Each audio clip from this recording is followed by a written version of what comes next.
Hi everybody, this is Jim Johnstone. I do management consulting. Today we're going to talk about something that everybody would like to have more of, and that is time. It's the most precious commodity in the world.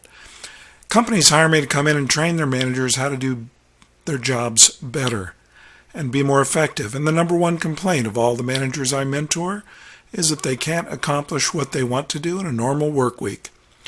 Well, I help them get their time back under control so they can get everything done that they want to and still have time left over to work on their personal projects that help them advance their careers. Now, in most organizations, if you're really good at what you do, you're going to be recognized, soon you're going to be promoted, and eventually you're going to be asked to lead others. The problem is, once you're responsible for leading others, you have to give up what you're really good at, and you have to become good at something really new to you, which is the leadership and development of other people. Now, this isn't an easy transition, and small companies can't afford management development programs or pay for you to go to the MBA school. They don't have enough management jobs so that they can incrementally promote you, giving you small chunks of extra responsibility with each promotion so that you can learn as you go. So each promotion becomes a big leap, and the first biggest leap you take is when you go from individual contributor to management. And after that, every successive management job is another big leap. That's why they call me in. I coach their employees who are making the transition into management or from one management level to another. Have you ever told yourself that you don't have enough time to get everything done? Or maybe worse, you've told yourself you don't have enough time to get anything done? Well, no one ever has enough time to do everything, so we've got to prioritize what we do. And everyone, though, has enough time to get something done if we just take control of our time and use it intentionally. So I'm going to go over 6 simple steps that you can use to take control of your time and your life. When I ask managers what they're spending their time doing now, this is what they tell me. Sound familiar? Are you sitting in meetings where nothing gets done, no important information exchanged, no decisions are made, and when you walk out, all you're left with is a sense of loss of time that you'll never get back? Do your subordinates burst into your office with their problems, which they need you to solve, just when you thought you would start working on some problem of your own? Does your boss call or stop by at the most inconvenient times, needing to talk to you about something or get some update on something? Do you waste a lot of time looking for stuff in and around your desk? How about those HR guys? Do they drive you crazy with their busy work and their need for data? Does it take you more than an hour to prepare someone's performance appraisal? How long does it take you to complete your daily review of your unit's performance and issues? I'm going to teach you how to get control of all these and more following 6 simple steps, starting with step number 1. Define your goals.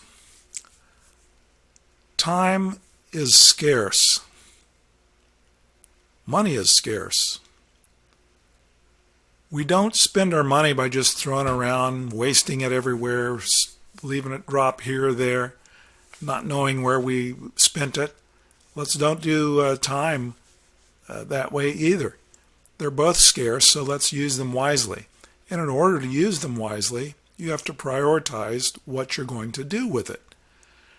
In order to prioritize your time, you've got to align it with your goals.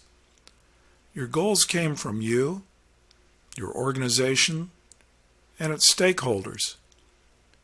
Goals should be associated to some time frame for completion.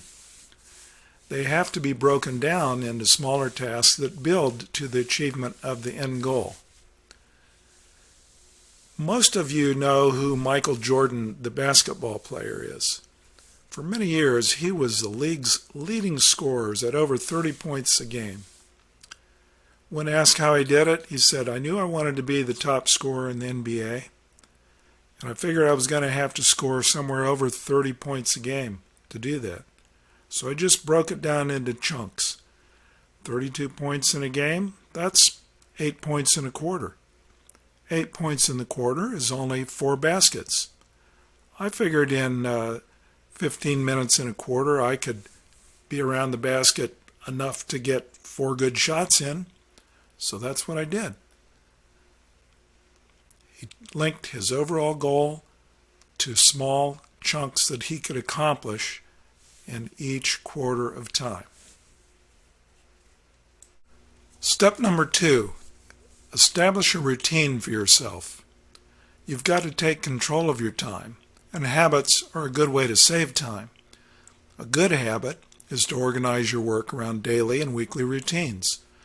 Some simple routines are to set aside time every day to assess the performance of your organization, preferably by using a graphical method of charting your key performance indicators.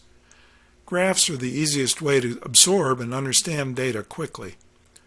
Graphs are good for repetitive tasks like manufacturing, shipping, sales, and service. If you're doing design work or some kind of project management work, look into using the Agile Scrum technique. The Scrum is a 15-minute meeting where you focus on which of the important tasks from yesterday were completed and what are the important tasks for today. This same technique can be applied to any type of project management. Set up a simple filing system, either on paper or in your computer, for yourself. For each direct report, create a file with their name on it. For major projects, you might want to keep a notebook that has all kinds of information in it, including your overall objective, your project plan, the progress, commitments that were made, and so forth. Establish a daily and weekly routine that allows you the time you need to review performance to goals, communicate with subordinates and superiors and peers, plan for the future, and work any problems that come your way. Allow some unstructured time every day that you can use to take advantage of opportunities that come up, to do networking, or just think about strategy for the long term. Step 3, learn how to run meetings. Meetings can be big time wasters, and you don't want to be the guy that's known for complaining about sitting in meetings. You want to be the guy that's admired because you know how to get things done in meetings. You know how to run them. You know how to make them productive. If you haven't learned already how to run a meeting, make that your top priority. Meetings need to have a purpose, either to inform, to decide something, to solve a problem. Maybe it's to celebrate something that you accomplished, or maybe it's just to review what has gone on. They need to have 2 agendas. One agenda focuses on the topics, and that's what we're all used to saying, but you've got to have a parallel agenda that says how we're going to talk about that topic. What's the process that we're going to be used when we focus on that topic? Meetings need to have someone to keep records and someone to facilitate the group interaction. Throttle the garrulous and bring out the shy people. Meetings need to have a parking lot where off-topic issues that are important but can't be discussed at that time can be posted. That helps people let go of those issues. And this keeps meetings from being hijacked by people with different agendas. Meetings need to start on time, and you should end them early. If you start on time, that's a signal to everybody that you mean business. And if you end them early, that's another signal that means you really are on top of your game. Now, most adults have an attention span of 20 minutes or less, so plan your agendas accordingly. Only invite people to the meeting who really have a need to know about the information and can contribute to achieving the purpose of your meeting. Otherwise, you're just wasting their time and you're losing their respect. Step number 4 is to teach your subordinates how to prioritize. I was working with a new plant superintendent who told me he didn't have enough time to get any of his own work done. He was putting in 12 hours a day and he still couldn't get his own work done.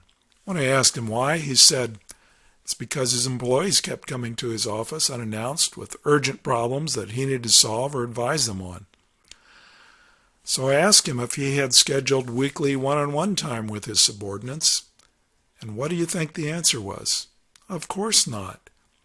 So since his employees never knew when they might get a chance to talk to their boss, every problem became an urgent problem, and they felt they had to interrupt him whenever they could, because they may not get another chance. I asked him if all the problems were emergencies or even extremely urgent. What do you think the answer was to that? Well, unless you're a first responder, not very many emergencies show up in your business every day. Teach your subordinates the difference between an emergency, where somebody's life is in peril, or we're going to jeopardize the success of the business. The business will ultimately fail unless we address this situation. Something that's urgent. Things are getting bad, but we aren't in peril yet. And routine business problems. Let them know that you're willing to be interrupted for emergencies, but nothing else.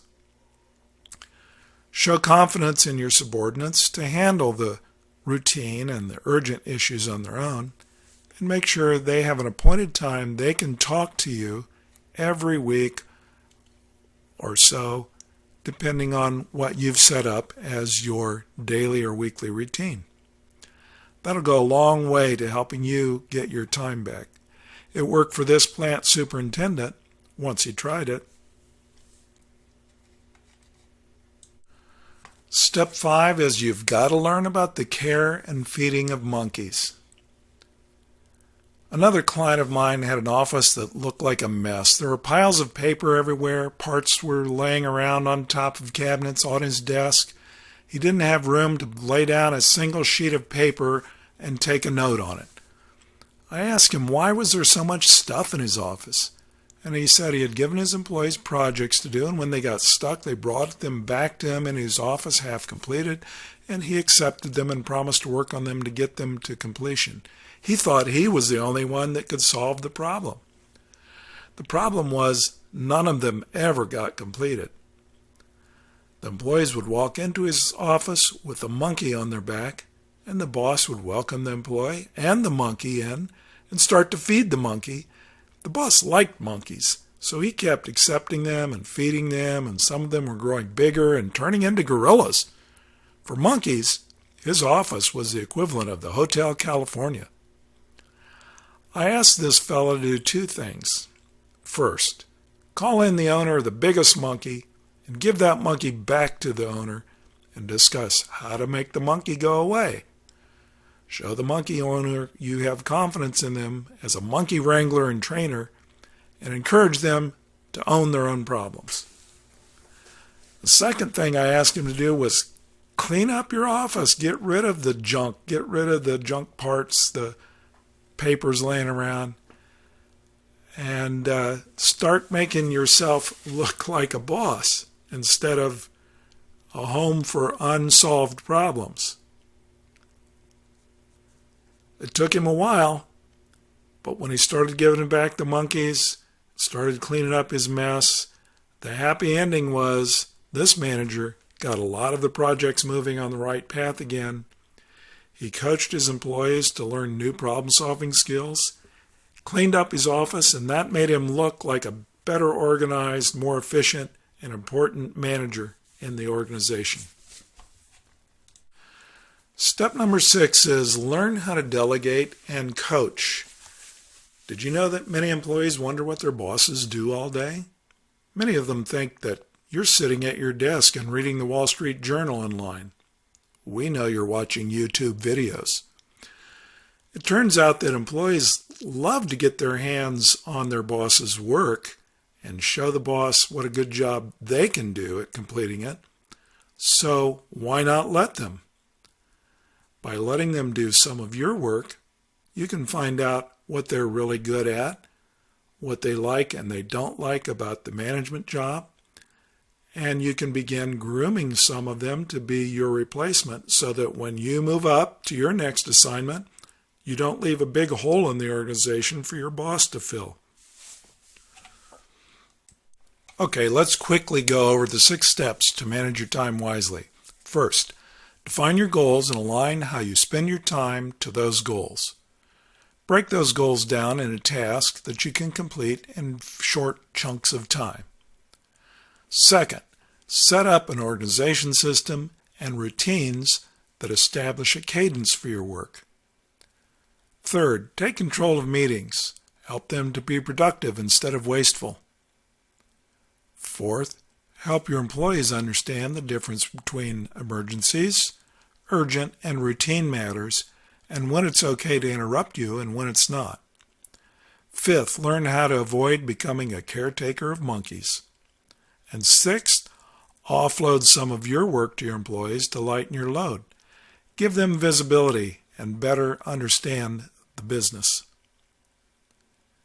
By the way, this works at home. If you've got kids at home, they always want to do a little bit of your work too. And what better way to help them grow into big, strong, responsible adults than giving them a little bit of responsibility and work to do? Well, I hope you've gotten something out of this brief presentation.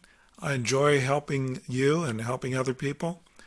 And if you have any comments or questions, on the next page is a link where you can get back in touch with me. Till next time, this is Jim Johnstone signing off.